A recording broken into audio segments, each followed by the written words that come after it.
Back in 2008, it was my 9th birthday. There was a lot of snow where I lived, and we were completely stuck in our driveway. We were unable to go or do anything on my birthday.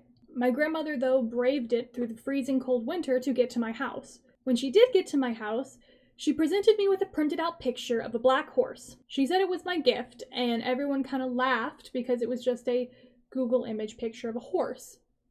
And then she clarified she had bought me a horse. My parents lost it on her, and she said that it was too late. She had purchased this horse, and the horse would have come with her today on my birthday to see me if we all hadn't been snowed in. The trailer couldn't make it through the snow, so I didn't get to meet my horse in person.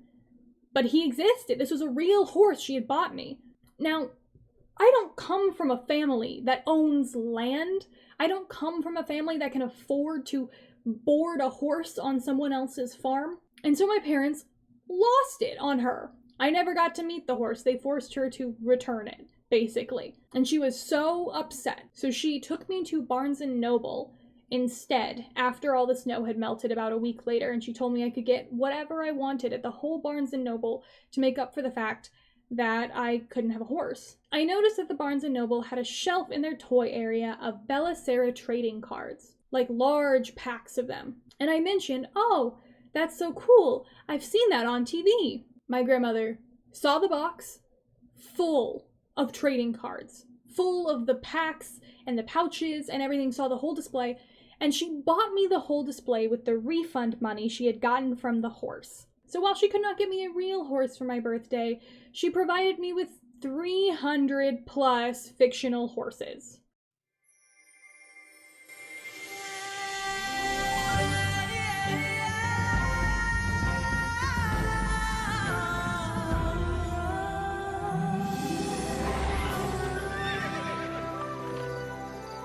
Enter the magical world of Bella Sara. Share cards with friends. Care for your very own horse online. Start your collection today. Now at stores everywhere. Ask your parents before you go online. I moved a lot in middle school, so all my cards are kind of lost to the wind. But I was able to get some trading cards secondhand through some people on Depop. I remember when I opened all my packs that day after she bought me them, I threw away all my energy and location cards. I just fucking tossed them because I was significantly more focused on the horses. I actually did have all of these cards when I was a kid, all of them, and I'll be going through these exact ones later. Against my will, I was assigned horse girl at birth. For those of you who are watching and don't know what Bella Sara is, strap in. You are entering the ultimate horse girl universe. And for those of you who do know what Bella Sara is, welcome home. Welcome to North of North. In 2007, Hidden City Entertainment released the trading card game Bella Sara. I fought really hard to learn how to pronounce this. Gita Otter Brandgard was the brilliant mind behind Bella Sara. She noticed that games like Pokemon and Magic the Gathering were typically male-leaning pieces of media, and she wanted a trading card game that was specifically by girls for girls, and that was unapologetically glittery and feminine. She also wanted these cards to lack the element of fighting and competition and be more geared towards connection, friendship, motivation, and feminist teachings. Bella Sara was originally created in Denmark, but spread wildly when they got their main office in Seattle, like I said, in 2007, and Bella Sara became a little phenomenon. Every year they had basically 3 big launches of trading cards, typically releasing new series, typically releasing new characters, and this would also align with their online game. Each trading card has a code at the bottom of it that you could type in on the Bella Sara website and get exclusive content, exclusive images, exclusive story, and a virtual way to care for your horse. Also, for every trading card you uploaded, you received the online gold token currency that you could use to buy items, decorate your homes, play mini games, etc. Bella Sara was an absolute hit. It had books, it had a PC game, it had basically everything you would expect of an early 2010s girl-geared trading card horse glitter brand. Sadly, in 2013, actually during Pride Month in June 2013, Bella Sara ceased all production of new cards and moved its production out of the US into Denmark. The company had no new updates, no new anything until 2020, when Flash died and the Belisara website's games, collectibles, horse caretaking features, they all went away with Flash. They were all gone.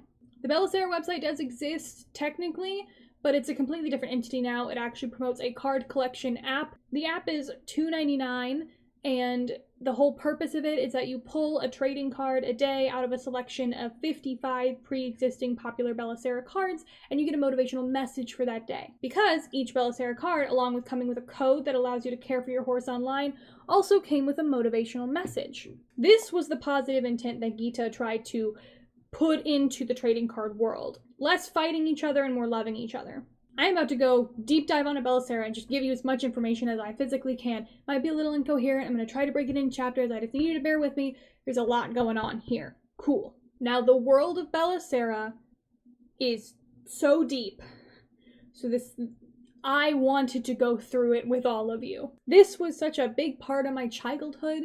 I wanted to tell the world about it, give you all the in-depth tea on the North of North and the world of Belisara. So, fuck it, let's go. Let's do it. Real quickly, I do want to thank the people who run the Belisara wiki and have kept it updated and running with no thanks for years.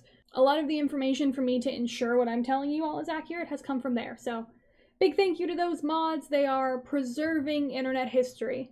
Now, you might think that this sparkly pink media for girls is very simplistic with its story and was simply just trying to sell you cards in an online game. But I'll have you know, the lore in Belisara is just as deep as Game of Thrones. First thing I want to get out of the way is that the horse itself is not named Belisara. The horse is Bella. This girl is Sara. United, they make this brand. The world of Belisara is called North of North. It is a small, secluded island that originally had no magical animals, no magical people on it. It was a secluded, peaceful place where just nature was gorgeous and thriving, and there weren't really many people. On the island, there was a large herd of wild horses led by a white mare and a black stallion. Their names are Bella and Bello. And everything was completely normal in the North of North until Sara's parents, who were two gods, decided to move to the North of North and leave their heaven because they wanted a more chill life in the suburbs. I'm not kidding, that literally, yeah. They wanted to live with a bunch of mortals, so slowly the North of North became more populated and stuff as Sara's parents lived there with their lovely daughter in search of a quiet, non-godly life. As Sara got older, her mother and father would sit her down and tell her that it was her responsibility to take care of things, because she was to become a goddess. And they did not know what she would become a goddess of, but they knew it would be important, and she needed to be ready to take on that mantle whenever it was given to her. One day, she was exploring the island, because Sara was a very adventurous girl. She was exploring the island, and she came across the herd of horses. As soon as she saw Bella, it was over. She fell in love with this horse, and this horse adored her back. Bella was the first ever horse that Sara saw, and Sara was the first ever human that Bella saw, and Sara decided in that moment to become the ultimate horse girl, and she would dedicate her life to taking care of horses. Sara reached out to pet Bella's neck, and the second they made physical contact, Sara ascended to full goddesshood, and she became a goddess of horses. The goddess of horses touching Bella also made it to where Bella became an immortal deity among horses. She has wisdom, intelligence, communication, and everything above the standard of a normal horse. She reached full sentience, basically. Sara also gave this exact same kind of deity blessing to Bello, who was Bella's mate. And now both of them basically have human intelligence, but as horses. They were considered the horses of horses, the greatest to ever grace the world. Slowly, as time went on, Sara continued to give the same deity sentience to every horse in this herd. Lovingly, in the lore, these are called the first generation, which is such a cute way to integrate trading card titles into your lore. Sara was also able to give these horses superpowers, because she's a god. But not all was peaceful in the North of North. No. An evil woman named Feral hates horses. She wanted to own the horses. Feral wanted to capture the first generation and use their magical capabilities for herself, because she used dark magic. Farrell tried to get the first generation to join her consensually, and they all refused. So instead, she just forcibly captured them all. And one day, Sara was walking around like, there's a distinct lack of magical horses on Magical Horse Island. Better do something about that. Now, Farrell has a bunch of wolves that she used to do her bidding, and the wolves caught Sara trying to free the first generation horses from Farrell's chains. And so the wolf went back and reported to Farrell. Thus began a rivalry beyond rivalries. She tries to find and kill Sara, but Sara has perfectly hidden herself and the horses using her god magic. So instead, Farrell kills Sara's parents. Yeah, this woman just straight up murdered Sara's parents because she wanted to own horses that bad. Sara was so racked with grief at her parents' death that she stopped aging and became frozen in the moment of her greatest trauma. Yes, this is canon, and we are still talking about this girl's trading card game. She cried for hundreds of years and formed the lakes and rivers and stuff that are on the island with her tears. The greatest pool created by her tears was called Teardrop Lake, and inside Teardrop Lake, a great world tree of North was born from the powers of her tears hitting a tree sapling. Drazelmare, this world tree, and Teardrop Lake became a sacred place for the people of North. It's called the Sacred Seclusion, and it's in memory of Sara's dead, murdered parents.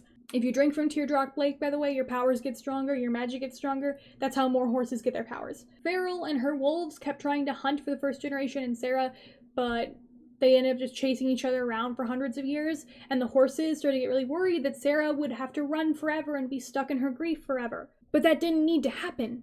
No. Sara didn't need to live in her grief forever because a few mortals travel to the North now. They were a group known as the Caregivers. Think of it kind of like Doctors Without Borders. You're about to watch me butcher some Dutch names, people.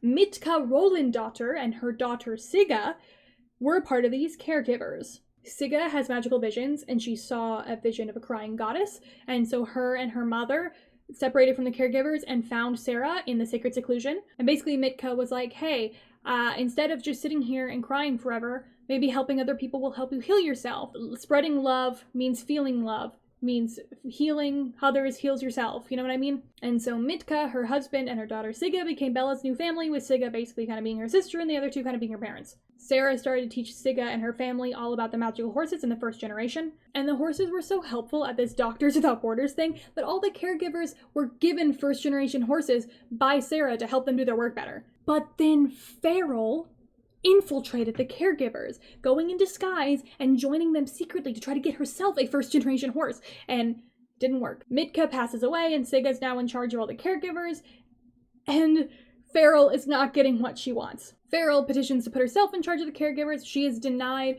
and so instead, her and her wolf minions start to attack the Caregivers. The Caregivers that did believe that she should have been the leader, though, she gifted them wolves, and they became wolf riders. And so we have wolf riders versus horse riders, and the wolf riders are fighting this war with the horse riders, and they corner the horse riders on a cliff, but right when they think it's all over, thanks to the power of Sara and Bella, the first generation horses all become Pegasi, they grow wings, and the Caregivers are able to fly off a cliff and escape the wolf riders. The goddess gave all the Caregivers immortality, gave them a flying castle, and gave them the Pegasi, and named them the Valkyrie. The powers that Sara gave the Valkyrie are known as Sara's gifts, and Sara's gifts started to develop and change over time as the Valkyrie continued to exist and do good in the world and protect those less fortunate. Their horses not only had wings, but their horses could shapeshift to become mermaid horses or land horses depending on the needs. The Valkyrie could also travel into the mortal world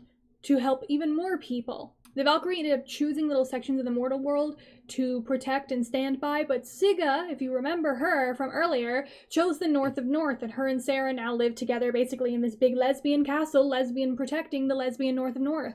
And Sigga basically ran this place perfectly. Like, you never seen a better socialist utopia ever. At the 100-year anniversary of the Valkyrie being given their immortal gifts, Sigga unveils 2 giant statues of Bella and Below to thank Sara for all their work. And that's how we get to what is considered the modern world that you appear in Belisara.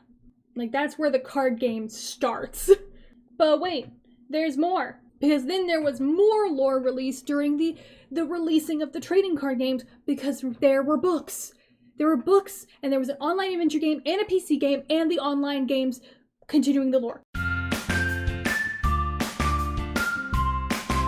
You just got to the starting point. Now begins part 2. So first off, important thing, Bella and Sara can both walk on water. That's just context that's needed. So 4 main character horses from Bella, Sara, Jewel, Thunder, Nike, and Fiona. I had all their cards, by the way. Anyway, these 4 main character horses, they accidentally end up meeting Bella and Sara at Teardrop Lake, and they start to see visions in Teardrop Lake with Bella and Sara. The image in the lake they see is some chick named Fable, an immortal storytelling being. Think like the Fates from Greek mythology, I guess. She has like a book called The Patchwork, which is stories of past, present, and future. And what they saw in the lake, that Fable, this immortal storyteller, showed them in the lake's surface, shook them to their core.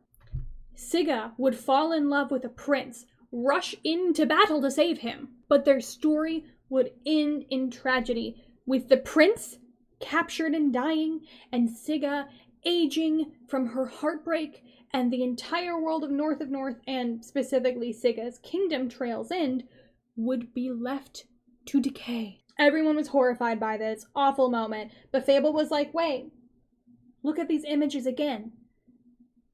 The future is not set in stone, girly. Sara saw that she needs to look out for a girl who would arrive on wings to set this timeline right and help Sigga.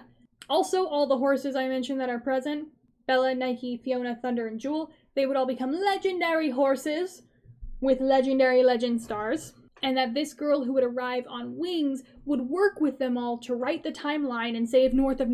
Basically, what it was warning them about, though, is that Sigga would fall in love with this prince and interfere with the cycle of life and death by trying to give him immortality, but the king of the gods, Allfather, who not only rules over Sara because he's king of the gods, but therefore rules over the Valkyrie, he would punish her for continuing the cycle of life and death by making her unable to be around the prince ever. They could only be married for 1 year, and then they'd forcibly be forced to part.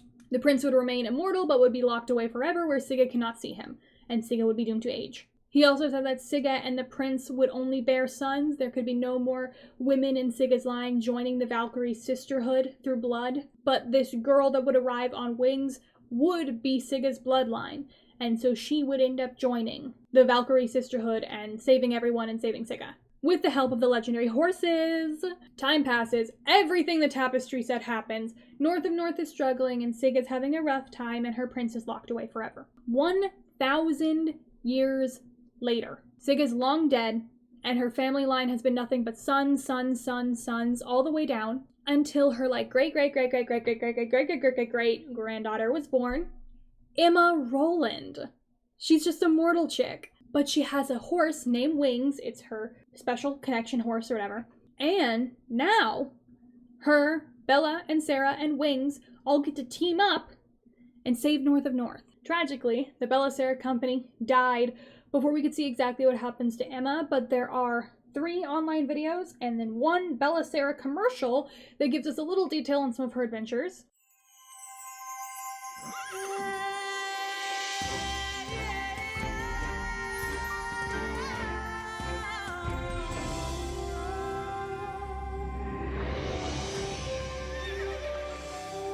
Enter the magical world of Bella Sara.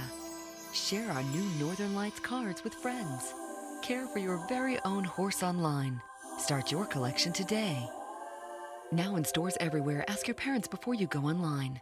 She's also mentioned in some Bella Sara books, more particularly one of them, Valkyrist Flight. But we don't get to see how it ends, but we assume she saves North. One can only hope. But can you believe all this story was put in just for a trading card game? And we're not even talking about Pokemon or otherwise, where there was a TV show or supplementary content. No, this was just for the trading cards. This is even technically before the books. That level of dedication and love into this story is insane. Speaking of books, I've mentioned them a few times. Let's talk about the books real quick.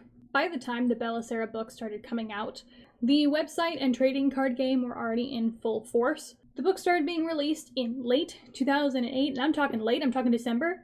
4 of them were released in December 2008, and then there were 7 more released all the way to May of 2010, and then there's 1 unreleased book. HarperCollins published these 12, minus the unreleased book, but it's counted as one of the 12. These were considered young adult books.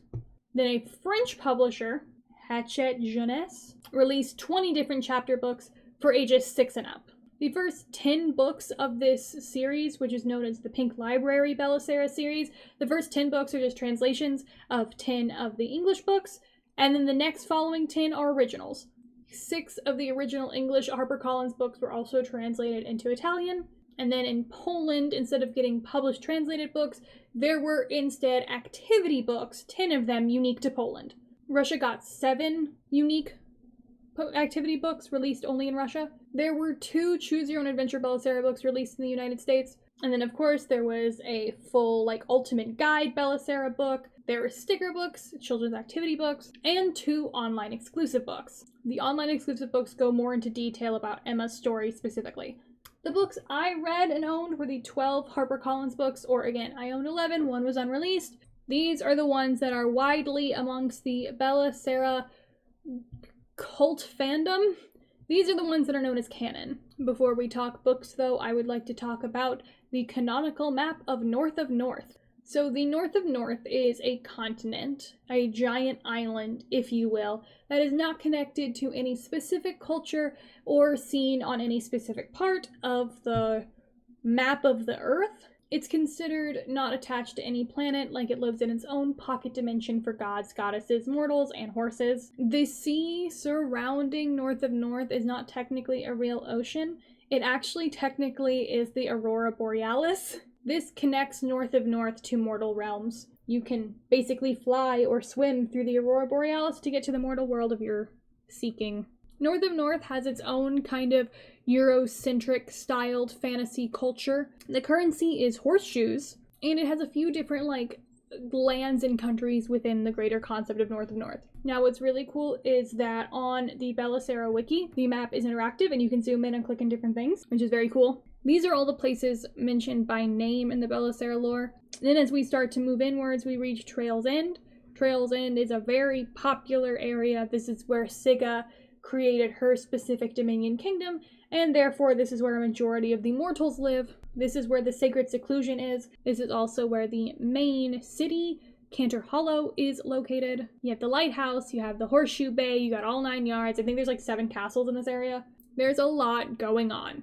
When you would play the online Bella Sara game, you only really experience being in Cantor Hollow or in Trail's End specifically, but you will learn more about these locations as then we now talk about books. The first book in the series is called Bella's Gift. So, in Bella's Gift, we start off by opening on a girl named Jillian Fonda. She has grown up in this castle run by an evil wolf rider, one of the former Sisterhood of Caregivers. Her name is Ivina. Ivina kidnaps and enslaves people and creatures, and Jillian basically works with Bella to stop that. Bella rescues Jillian and a bunch of the other animals, and thanks to Jillian's bravery, now she can go search for her parents. Now, Valkyrie's Flight is the next book in the series, and this is one that has actually technically been republished. It was posted online on the Bella Sara website as Emma's story, specifically just Emma's story. Basically, this book is all about Emma discovering that she is the descendant of Sigga, and her winged horse going and doing the damn thing to join Sara and save North of North. The next book follows Jewel. It's called Jewel's Magic. As you recall, Jewel is one of the legendary horses. This book stars a girl named Shine, because of course it would. Shine's mother has abandoned her to go on an adventure, and Shine's father has died.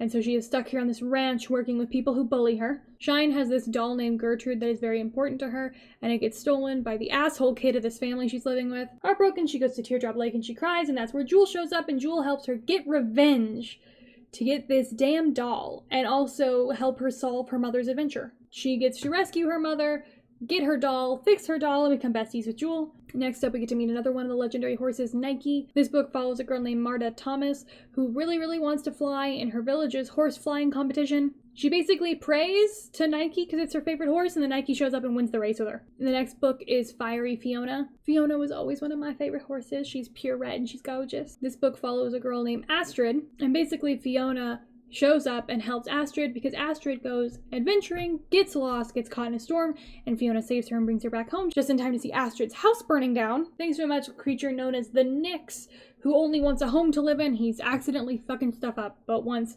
Astrid learns he only wants a home to live in, Astrid and Fiona work together, build the Nyx a home, and then Fiona goes on her own way after Astrid has helped her remove a bent horseshoe from her body. Next up, we have another legendary horse, Thunder, and this is Thunder's Courage. This book follows Sevi, a young seamstress. Her own horse has recently passed away, and she's not having a great time dealing with that, plus the fact that soon a ceremony will come where she'll have to choose her permanent profession. She ends up going into the woods to try to get spider silk to help her gain wisdom so she can know what to do with her life, and she fights some spiders, gets separated from her friends, and ends up meeting Thunder. She rescues her friends from the spiders with the help of Thunder, and Thunder gives her the courage to do what she wants, which she has decided to not choose a path, and she will instead continue to be a seamstress and be a caregiver, choosing to be two things instead of one, an amazing queer allegory. We love to see it. Next up, we have Harmony's Journey. This follows a girl named Lorelei. Her and her sister's parents died in a fire, and now at the age of 12, she is a slave to a man who wants her to play music and do stuff for him all the time. With the help of 3 magical music horses, Harmony, Dart, and Moonsprite, she ends up being able to defeat this man, save her sister, and go do music stuff in the woods with a bunch of horses. Now we have a book called Pepper's Quest. Pepper's Quest is the first direct sequel we have in these stories. Pepper's Quest is the direct sequel to Bella's Gift. This book follows Jillian, the girl from Bella's Gift, teaming up with a horse named Pepper in order to find her long-lost parents. Her parents are travelers, and it turns out her parents' horses were Pepper's parents, making her and Pepper destined horse buddies, soul bonded. Ivina is still chasing Jillian down and wants to snatch her and re-enslave her, but they lose. Jillian finds her parents, and her and Pepper learn they've been soul bonded since day one and become besties. Next up, we have Coral and the Pearl Diver. This is our first mermaid horse appearance in the books. I had the Coral card, and I absolutely loved doing the little horse take care of with her. She was also very stunning. This book follows a character named Mikey. She ends up teaming up with this horse named Coral to save a dying reef that is caused by a kraken and saving her island people. She basically ends up saving the ocean. Next up, we have Shamal's Secret. This book stars a young girl named Amber. Amber is a part of a, what I believe is a tribe, the Desiree. And the Desiree have a tradition to where you go off on your own in a desert for a year and prove yourself, and you can join the group. She's told to capture a horse, and that'll be her first trial of her year of grace, as it's called, but she refuses, and instead she ends up meeting Shamal, who's being held captive by the Desiree because they want to steal his horse magic. Because it turns out the Desiree are technically an offshoot of the Wolf Riders, which means they're all obviously feral aligned. They end up escaping, her and Shamal. They have become soul bonded, and the book actually ends on a cliffhanger, saying she'll need to come back and, save her people from the Desiree and their corruption. Not gonna lie, this was, my least favorite one. It was kind of confusing for my young brain. Next up, we have Amiya and the Ice Gems. This is a direct sequel to Jewel's Magic. Jewel brings Amiya to Shine in a moment of crisis. Shine's family is opening a shop and they need very specific gems. It's a plot contrivance, I don't know what to tell you.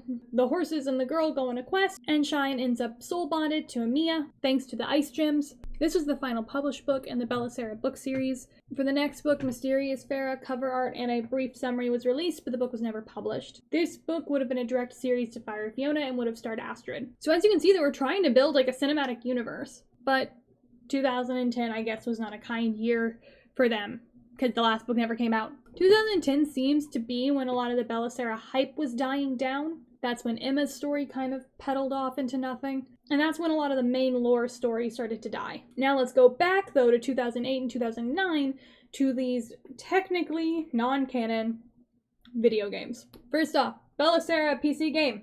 There was also a DS game. They both were released in 2008, in late 2008, like October. So a little bit before the book series. The point of the PC game and the DS game were to befriend basically 6 horses and go on these little mini quests. There was also an exclusive horse to the PC game and the DS game named Excelsior. In these games, you could care for the horses, befriend them, feed them, groom them, etc., etc.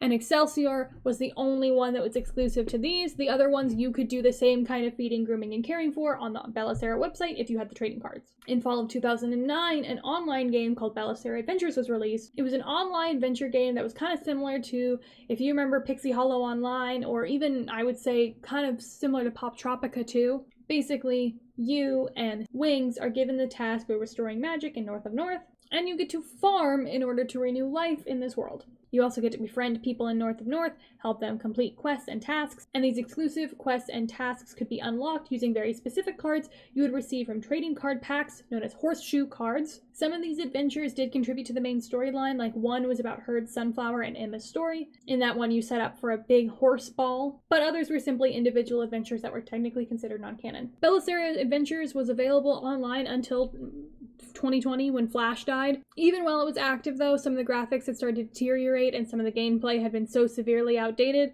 that none of it was able to kind of keep up with modern systems anymore, and it was extremely glitchy. Now, I've given a lot of attention to parts of Belisara that were not the card game for some reason during this video about a card game. So let me give some attention to the card game real quick. From between October 2006 to October 2012, many little series were released. Again, about 3 a year. The first was released in Denmark only before the official office moved to the US and founded the full Belisara brand as we knew it. It is known as the first series. It had silver borders on the card and it was released in October 2006. Then we have the second series, which had light yellow borders and was released in March 2007. This was the first series that was printed in the US for international release. Then we have Northern Lights, which had a blue border from July 2007, and Ancient Lights that had a pink border from October 2007. In 2008, we had Native Lights, Magical Friends, and Baby Bella with purple, lavender, and green borders, respectively. Native Lights is not a Belisara card line that has aged well. It perpetuates a lot of negative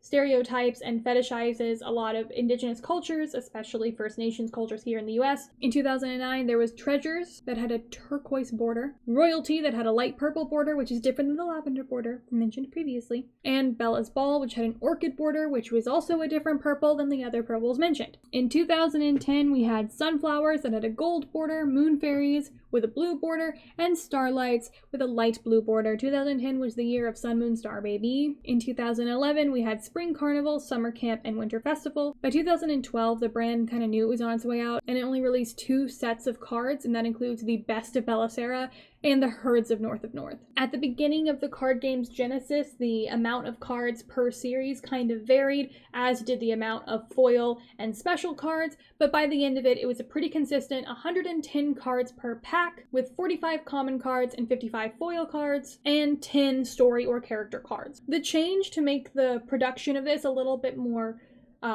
consistent also meant leaving out certain things. Starting with the Royalty release in 2009, they admitted all energy and location cards, got rid of them completely, but they were also the first card series to include something called Belisara tickets. Belisara tickets would be included in every single future release, and there were special cards that helped get you more online currency and helped unlock things for Belisara adventures. I bought these cards from a collector on Depop. All the cards pretty much looked like this. You'd have a color border, you'd have art that varied in style, you'd have the name of your horse, your online code, and then your fun little fancy quote, I guess, your motivational quote. Oh my god, my nails look like trash.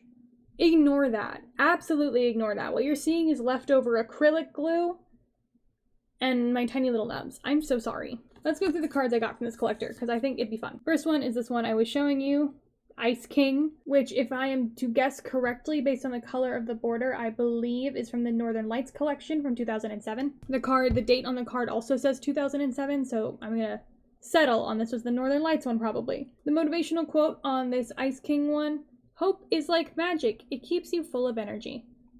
Thank you, Ice King. Next up, we have Ponka from the Native Lights collection. This kind of gives you a good example of how the Native Light collection just stole a bunch of imagery from native tribes and then monetized it. "A truly playful spirit lets everyone win," says Ponka.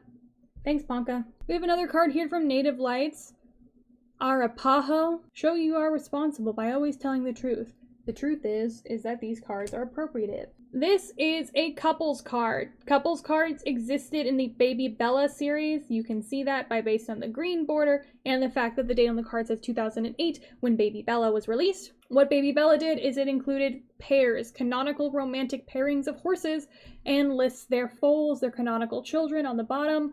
This created another cinematic universe type thing where we got to see all the horses' babies. This is Amor and Venus, and they say to spread your joy and bring peace to the world.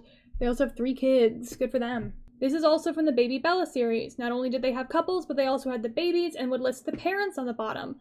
So this is Bellerophon, whose parents are Pegasus and Roxy. And Bellerophon says, a real hero needs a loving heart. Thanks. Let's see, this one has the date of 2009, and if I look here for orchid border, which I believe that's what this is supposed to be. Maybe? There's nothing that says yellow border for 2009. There's only turquoise, light purple, and orchid. I guess this is orchid. I guess. Right?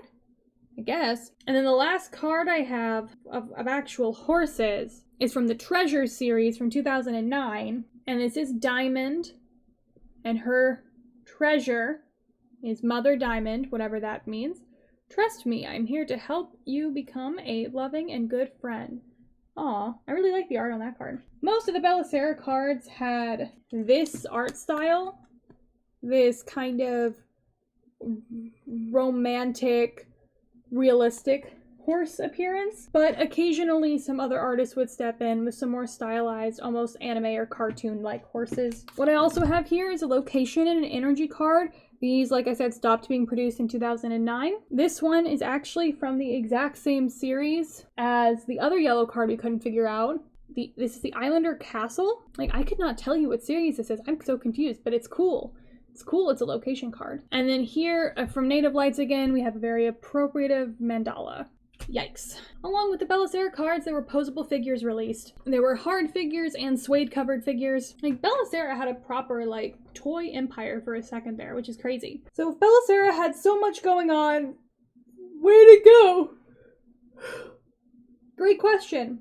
It died in 2013. I said that at the beginning. Well, at least the cards did. Like I said, in 2020, the website was revamped to save it from the flash crash, and the entirety of Bella Sara is now only left to be this $3 app that discusses positivity through pulling 55 digital cards, and only 55 digital cards. Which is wild, because there are over 2,000 Bella Sara cards in the world, but only 55 are on this app.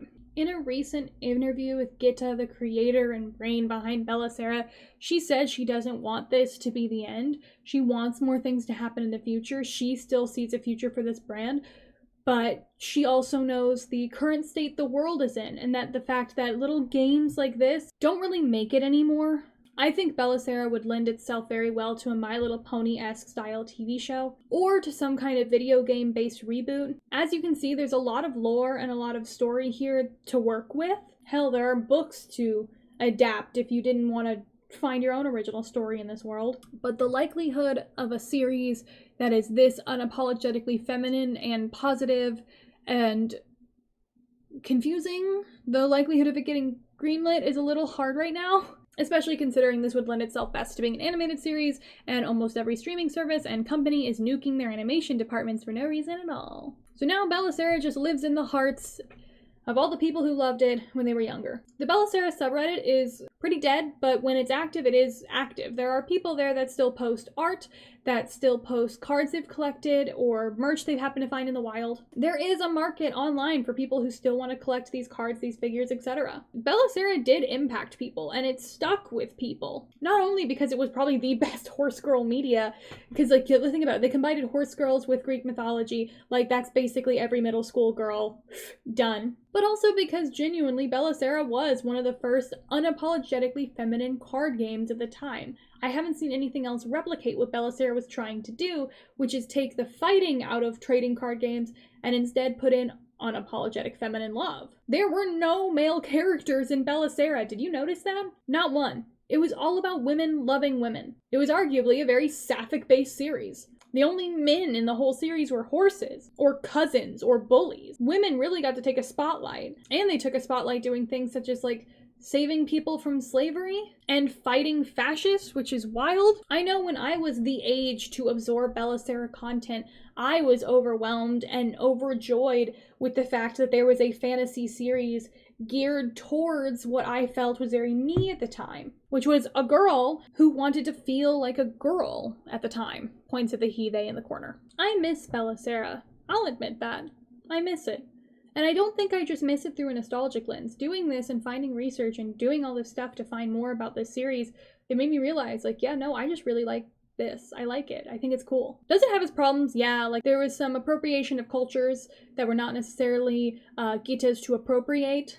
I think most brands from the early 2010s have that problem, though. That doesn't make it better, but it means that Gita was not the only one, that's for sure. But I think the series still has merit. If it was to be updated and rebooted in any way, I know I'd be one of the first in line to participate in whatever they were doing. And I know plenty of people would also want to participate. This was a very well fleshed out universe that was provided to all of us. I don't know, I think it's cool. Well, that's all I have to say on it. Leave a comment if I should do a Warrior Cats deep dive next.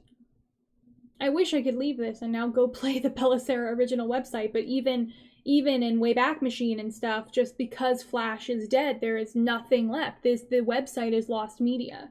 So again, a big thank you to the people who are upkeeping the Bella Sara wiki, because without them, most of Bella Sara would be lost media. I think we're going to start to enter an era where a lot of things that we all had as kids in the early 2010s and the early 2000s are going to be missing forever and are going to be completely unrecoverable due to the nature of how the internet's kind of moving. There are already websites like that exist, like the Warrior Cats forums, gone, dead, nothing left. No trace it ever existed. And it's sad to watch there be no record of my childhood. So I hope this video reinvigorated some memories in you all and maybe brought you all a piece of your childhood back before it gets lost to the horrifying capitalist grind that is the modern World Wide Web. Anyway, I wanted to rebuy the books for this too, and there's nowhere that is selling the books in print. I went to like multiple different thrift stores, nothing. Secondhand things, nothing. I couldn't even find anyone selling any for a reasonable price on Depop or Mary Carey. It's just sad to watch this stuff go away. Not gonna lie, it's part of the reason I don't want to have kids. I'm not even gonna lie. The fact that physical toys and the idea of multimedia series that create elaborate worlds, the fact that a lot of that is going away forever is part of the reason I don't want kids.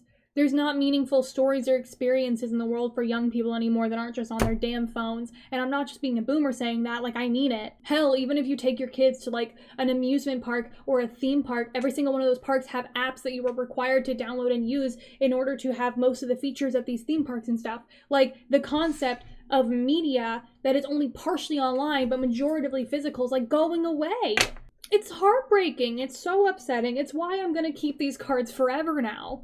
Bella Sara was created at the perfect time where you could have a website and have online forums and stuff while also still having a market, an actual proven market that is tangible and not digital. I think that's the reason I refuse to download the app now. It's like an inner protest against the fact that I have to pay $3.99 for only 55 cards out of the 2,000 plus cards that I know have existed in this world at some point. I hope Gita gets the chance to revitalize this series and do something with it that isn't just an app.